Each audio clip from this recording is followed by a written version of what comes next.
To upload your edTPA video to your computer, you'll need to connect the iPod to your computer using the white USB cord provided in your edTPA kit.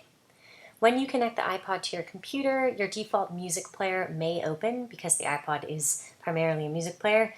If that happens, go ahead and close out that application and open up whichever video player you prefer. On a Mac, that might be iPhoto or iMovie. On a PC, that might be Windows Movie Maker. I'll show you how to upload and trim using iPhoto. I do find it to be the simplest option, and it is the one we recommend here at the help desk. When you plug in the iPod and open up iPhoto, you'll see the video on your iPod appear. I'm going to import it to iPhoto so that we can work with it and trim it. I'm going to delete the video to free up space on the iPod. If for some reason you'd like to keep it, you might do that. But for now, I'll delete it from the device. Okay, and there's the video in my iPhoto library. First things first, before you trim any part of the video, we highly recommend making a master copy of that video and keeping it on your desktop just so you always know you have that backup in case, for instance, you trim too much later on in the process or for any reason you need to reference the original file. To do so, head up to File, Export. In the drop-down menu for the kind of video you want to export, choose the original video, the long original one from your iPod, and you can export it. I like to title it something easily identifiable for future reference, so I'll say edTPA master video.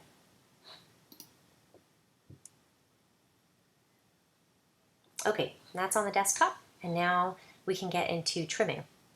So, double click on the video here. You'll want to watch your video all the way through.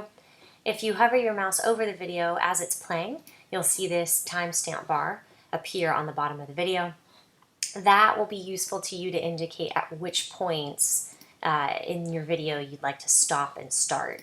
The only editing you are allowed to do to your edTPA video is trim it.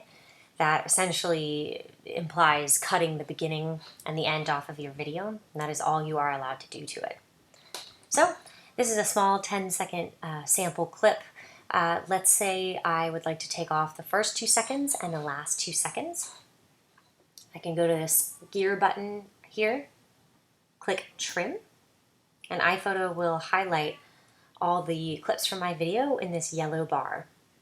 After it's done populating all the clips, I'll just be able to click and drag the yellow bar into the times that I would like to start and stop the video. Okay, so click and hold to 2 seconds.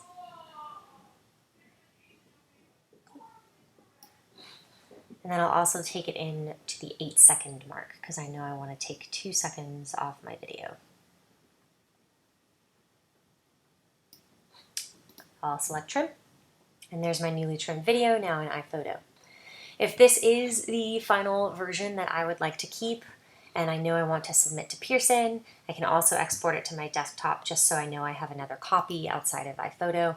I can also go back to File, Export. This time, for the kind of video I would like to export, I want to select Current. I want the current trimmed version.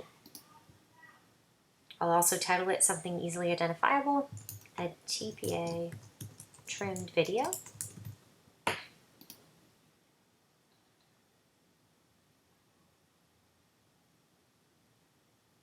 And I'll have that on my desktop as well.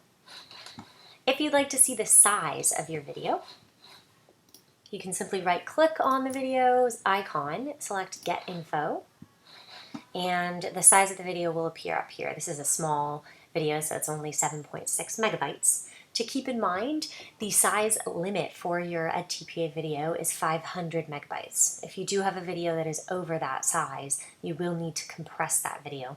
And I'll show you how to do that with some software available for download on the internet in a future video.